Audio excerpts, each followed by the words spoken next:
omadsizlikdan shikoyat qilayotganlar ko'p.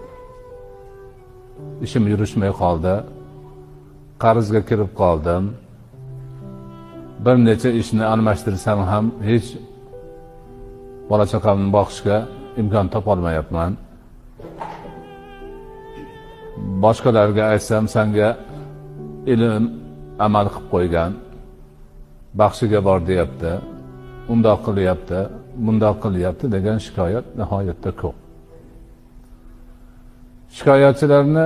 Shikoyatini eshitgandan keyin o'zlariga savol berib, o'zini tutishini so'rab surishtirsangiz, ayni shu ma'rifatsizlik, jaholat, kasb nima ekanligini bilmaslik, turmushni o'tkazish bo'yicha shariat ta'limotlaridan bexabarlik va shunga o'xshagan nuqsonlar kelib chiqadi. Mana shu hozirgi boshlagan mavzuimizni borib taqaladigan joyi kasb, rizq. Rizq masalasi va rizqni kasb qilish masalasiga borib taqaladi. Ana o'sha mavzu bo'yicha dinimizni ta'limotlarini bilganlar, ixlos bilan Allohni o'zidan so'rab harakat qilganlarga, ko'plariga Alloh taolo o'sha rizq ro'zini keng qilib qo'ygan, turmushini barakotli qilib qo'ygan. Bu borada ma'rifatsiz, shariatga amal qilmay, turli ko'chalarga o'zini urganlar yuqorida o'zlarini shikoyatlari kabi qarzga botib,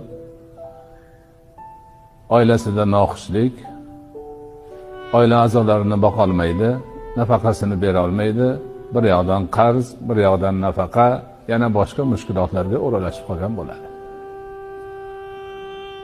Ana o'shalarni demak shariatimiz asosida biz tahlil qilib, o'rganib, shunga astoydil amal qilishga o'tishimiz kerak. Rizq masalasiga kelganda, bizi aqidamizda rizqni Alloh taolo yaratadi, xalq qiladi.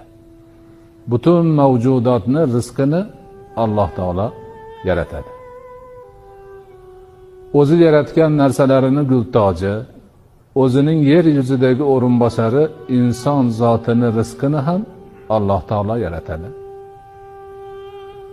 Toshni tagida ko'zga ko'rinmay o'rmalab ketayotgan qumursqa degani chumolini kichkinasi. O'shini rizqini ham Alloh yaratadi. Ikkovining orasidagi nima bo'lsa, hammasini rizqini Alloh yaratgan.